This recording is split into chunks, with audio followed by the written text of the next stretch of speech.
अस्सलाम वालेकुम जी। गुज़िश्ता दिनों एक जो है वो मुलाकात हुई बशीर मेमन साहब से। वो हमारा जो दोस्त मिल के व्लॉग रिकॉर्ड करते हैं, वहाँ पे वो चाय पीने के लिए तशरीफ़ लाए। मतलब हमने उन्हें चाय पे इनवाइट किया था कि अगर आप लाहौर में हैं तो आप तशरीफ़ ले आइए। वो तशरीफ़ लेके आए तो वहाँ पे मैंने उनसे एक सवाल किया। वो इस सवाल का जवाब और भी बड़ी जगह पे दे चुके हैं, सलीम साफ़ी को भी दे चुके हैं, लेकिन मैंने अपनी तसल्ली के लिए मैंने कहा कि ये वो फाइल तो आपने पढ़ी होगी जो मनी लॉन्ड्रिंग की और इलीगल मनी ट्रांसफ़र के हवाले से शहबाज शरीफ के ऊपर इल्ज़ामात हैं जो आजकल वो अदालत के अंदर भुगत रहे हैं, और वो फाइल आपकी नज़र से भी गुजरी थी? उन्होंने कहा हाँ गुजरी थी। मैंने कहा फिर? उन्होंने कहा मैंने 2 घंटे लिए थे उनसे और मैंने वो फाइल देख के कहा था कि ये केस नहीं बनता, क्योंकि जो कुछ उस वक्त, क्योंकि इसमें बाहर से मेरे लिए ये इंकशाफ था। उन्होंने कहा इसमें पैसे बाहर तो गए ही नहीं किसी भी तौर पे। मैंने कहा कि हैं पैसे बाहर नहीं गए, तो ये जो पीटीआई कहती है कि जनाब इतने पैसे बाहर गए और मनी लॉन्ड्रिंग और एलसीआं और पीएन के अकाउंट से पैसे, उन्होंने कहा सब्र सब्र सब्र सब्र सब्र। तो बात ये है कि देखिए मेरी अपनी भी इंडस्ट्री है, मेमन है तो इंडस्ट्री तो होगी उनकी, बच्चे की वो इंडस्ट्री है। उन्होंने कहा कि देखिए जब हम सेल करते हैं लोकल मार्केट के अंदर, कोई भी इंडस्ट्रियलिस्ट जब सेल करता है तो उस सेल की प्रोसीड्स जो हैं वो एक अकाउंट नहीं होता, कोई गवर्नमेंट ट्रेजरी अकाउंट नंबर 1 जिस तरह हुकूमत पाकिस्तान का 1 नंबर अकाउंट है वो नहीं होता, ठीक है। उसके लिए मुख्तलिफ आपने अकाउंट्स रखे होते हैं। नॉर्थ के अंदर आपकी जो मार्केटिंग है उसका आपने बंदे को मार्केटिंग हेड बनाया हुआ है, ठीक है, और उसके लिए एक अलग अकाउंट है जिसको वो ऑपरेट कर रहा है। वो अकाउंट सम टाइम जो है वो आप बैंकिंग सहूलियात के लिए उसके नाम के ऊपर खोल लेते हैं और वो उसको ऑपरेट कर रहा होता है, और वो प्रोसीड नॉर्थ की उस तरफ से उसके अकाउंट में आ रही हैं, साउथ की किसी और तरफ से आ रही हैं, सेंटर की किसी और तरफ से आ रही हैं, तो आपके एम्प्लॉयज़ के नाम के ऊपर ही अकाउंट बने होते हैं। कहते जी हमने वो पूरी उस मनी की ट्रेल जो थी वो हमने चेक की और हमने मुतल्लिका लोगों तक भी वो मतलब कि पूछवाया, ज़ाहिर है वो वही थे। तो उसके बाद हमने उन्हें बताया कि भाई जान केस नहीं बनता, ये केस नहीं बनता। वो एम्प्लॉयज़ जो थे वो in the line of duty ये एक्टिविटी कर रहे थे कि वो पैसे जो आते थे उनके पास वो आगे अपनी कंपनी के मेन अकाउंट में और उनके अंदर ट्रांसफ़र करते थे, और उसके अंदर कोई हैंगी फेंकी नहीं थी, क्योंकि जो इधर से फैक्ट्री से जितने ट्रक बाहर जाने की पर्ची जारी हुई है तो मालिक ने बुला के कहना कि हाँ अभी तेरे अकाउंट में कितने पैसे आए, वो उधर से इतनी ट्रकों की पर्ची जारी हुई है, इधर इतने पैसे आए, उसने मैच कर लेना, अल्लाह अल्लाह खैर सल्ला। तो इसमें मनी लॉन्ड्रिंग कहाँ से हो गई? या पैसे मनी लॉन्ड्रिंग तो ये होती है, मनी लॉन्ड्रिंग क्या होती है कि आप डर्टी पैसे को वॉश करते हैं, ठीक है। डर्टी पैसा कौन सा होता है? जो इंटरनेशनल डेफिनेशन है, हम तो उसको भी वैसे मैं क्या समझता हूं, लेकिन उन्होंने क्या बताया, उन्होंने कहा कि डर्टी पैसा वो होता है जो डर्टी जॉब से कमाया जाता है। डर्टी जॉब क्या होती है? इलीगल जॉब, इलीगल काम होते हैं, इलीगल ट्रेड होती है, उससे जो पैसे कमाए जाते हैं उसको हम डर्टी मनी कहते हैं। और डर्टी मनी को आप कानून के नज़र के अंदर गिलाफ पहना के दाखिल करते हैं, और उसके लिए मुख्तलिफ बहाने या मुख्तलिफ तरीके आपके पास होते हैं, वो आप करते हैं।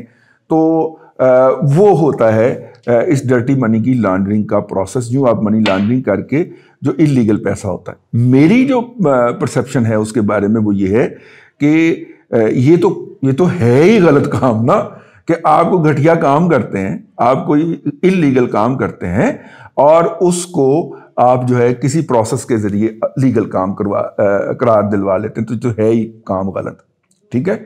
लेकिन आप टैक्स चोरी करते हैं, यानी इस वक्त अगर कॉर्पोरेट का टैक्स देखें तो वो तकरीबन 35% तक पहुंच जाता है जो बड़ी बड़ी कंपनियां टैक्स देती हैं। अब बड़ी कंपनियां जो टैक्स देती हैं तो वो कहती हैं कि ये 35% हमने जो टैक्स देना है, तो ये 35% चोरी किया जाए, इसमें से कोई 15% किसी को दे दिया जाए, 20% हमको बचा लें, तो क्या हर्ज है? तो ये फिर आप इसके नतीजे के अंदर देखते हैं ना, आप बड़े बड़े स्टोर्स पे जाते हैं कि 180 वाली पेप्सी 150 रुपए की, वो टैक्स चोरी की होती है, ठीक है। 200 रुपए वाली फेयर एंड लवली 110 रुपए की आपको मिल रही होती है, हैं? ये टैक्स चोरी होती है। ये वो क्या करते हैं कि वो उसको डिक्लेयर किए बगैर इलीगल तरीके से जो मुकदम बैठा होता है वहां पे बैंक का, या जो टैक्स काम होते हैं जिनके छोटे छोटे बच्चे होते हैं, उनसे मिल के वो जो प्रोडक्ट होती है वो फैक्ट्री से निकालते हैं और ये जो आगे सेल वाले होते हैं ना, इनको कहते हैं कि पैन कैश के ऊपर डील करना, ये वाला हिस्सा कैश के ऊपर डील करना है। आपने इनवॉइस लेनी है कंपनी की, तो फेयर एंड लवली की इनवॉइस आपको मिलेगी 180 रुपए की, और अगर आपने इनवॉइस नहीं लेनी और कैश पे माल उठाना है हमसे, तो ये मिलेगी आपको 100 रुपए की। आप 110 रुपए की बेचिए, खवातीन की लाइनें लग जाएंगी, और जब वो खवातीन फेयर एंड लवली खरीदने आएंगी तो आपके दीगर प्रोडक्ट भी बिकेंगी। ठीक है, तो वो जो बाकी 80 रुपए हैं, ठीक है, जो आपने चोरी किए हैं, तो उस 80 रुपए को हम आधा आधा कर लेते हैं, या फिर आप आधा आधा नॉर्मली नहीं होता, आप 30 रुपए रख लें, 50 रुपए हम रख लेते हैं। फिर ये जो मल्टीनेशनल कंपनियां या नेशनल कंपनियां हैं, फिर ये पैसे लेके जाती हैं सीधे ओपन करेंसी मार्केट के अंदर।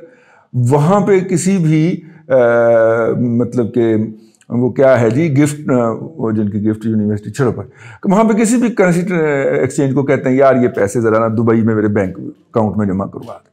ठीक है, और वो दुबई में उनके अकाउंट में जमा हो जाते हैं। जब भी ज़रूरत होती है कहीं पे भी इन्वेस्ट करने की या वापस लाने की, फॉरेन इन्वेस्टमेंट, तो कहते हैं कि ये दुबई की पार्टी जनाब हमारी कंपनी में पूरा इन्वेस्ट करने लगी है। वो अपने पैसे भिजवाए होते हैं उधर, ये वो टैक्स चोरी वाले पैसे होते हैं। ठीक हो गया। ये जो मल्टीनेशनल है वो अपने हेड ऑफिस में बता देती है कि दुबई के अकाउंट के अंदर हम इतने पैसे डालेंगे और आप उधर से निकाल लीजिएगा, और यूँ आपकी भी चुंझ हरी रहेगी, तो हमारी भी ज़रा बोनसेस की हमें भी ज़रूरत नहीं पड़ेगी और तनख्वाह की ज़रूरत नहीं पड़ेगी, इतना बड़ा काम हम डालेंगे, तो वो कर रहे होते हैं। तो खैर ये एक प्रोसेस है, दुनिया भर के अंदर चलता। ठीक, जिस वक्त ये काम हो रहा था, ख़ास तौर पे ये जो एक से ज़्यादा अकाउंट के अंदर पैसे रखने का, उस वक्त बाकायदा कानूनी तौर पे इसकी इजाज़त थी। अब सवाल ये पैदा होता है कि कानून तो कभी भी रेट्रोस्पेक्टिवली अप्लाई नहीं हो सकता पिछली तारीख से, तो नैब ने इनको क्यों पकड़ा हुआ है? नैब ने इसलिए पकड़ा हुआ है कि नैब के कानून के अंदर एक शिक डलवाई हुई थी जनाबे जनरल गासिब भगोड़े परवेज़ मुशर्रफ ने, और उसने ये डलवाई हुई थी कि जनाब नैब का कानून सब कवानीन को ओवर रूल कर देगा। तो ये ओवर रूल करता है फिर, और जब ये ओवर रूल करता है तो फिर वो जो उस वक्त का कानून था वो बेअसर हो जाता है, और जब ये ओवर रूल करता है तो वो कहता है जी सबूत कर दो, पैसे कितों आए, और आप जो सबूत देते हैं वो नहीं मानते, वो कहते नहीं हमारी तो इत्तला है कि आप ये बाहर से पैसे लेके आए थे। इवन उस वक्त बाहर से पैसे लाना भी लीगल था। आप जब, अगर आपको याद हो कानून, तो वो ये कहता था कि बाहर से आप जितने मर्जी पैसे ले आए, आपको सोर्स नहीं पूछा जाएगा। ये सोर्स पूछने वाली बात तो अब आई है जब हम FATM में फंसे। अब $1 लाख से ज्यादा कोई बाहर से लेके आएगा पाकिस्तान 1 करोड़ रुपया, तो उससे पूछा जाएगा पायन सोर्स क्या है आपका, ठीक है ना। तो जब वो सोर्स पूछेंगे तो फिर जो हर साल अरबों रुपया दुबई से गवर्नमेंट के अकाउंट में आता है, तो फिर उसका भी सोर्स बताना पड़ेगा कि पायन वो FBR कहता है जी आपकी फैमिली का कोई मेंबर दुबई में नहीं है जो वहाँ पे काम कर रहा हो। ये हर साल दुबई से आने वाले पैसे डबल क्यों होते जा रहे हैं? क्योंकि टैक्स नहीं देते, मनी लॉन्ड्रिंग करते, ये है मनी लॉन्ड्रिंग।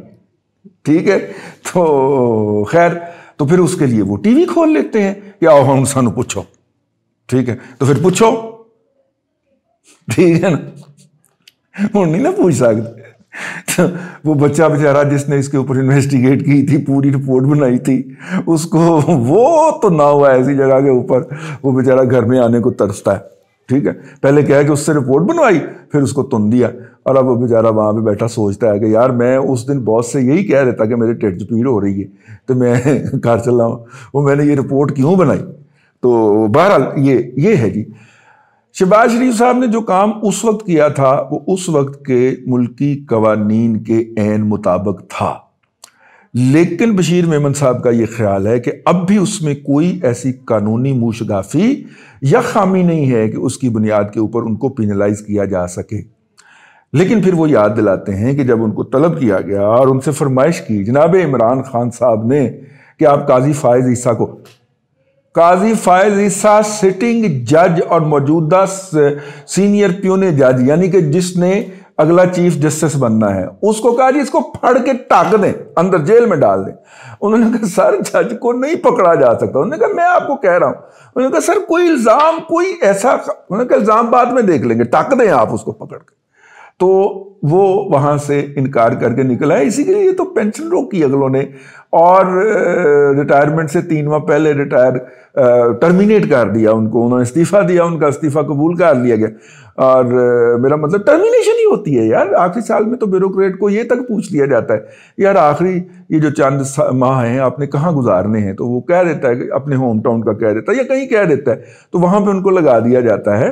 तो ये जो साहब हैं, ये मतलब कि उन साहब ने कहा कि आप जज को गिरफ्तार कर लें। अगर कोई जहनी तौर पे मखबूतुल हवास शख्स, तासुब, बुग़्ज़ और बदनीति का मारा हुआ बदबख्त आदमी अगर ये तक सोच सकता है, तो फिर शहबाज शरीफ तो किसी बाग की मूली नहीं है ना।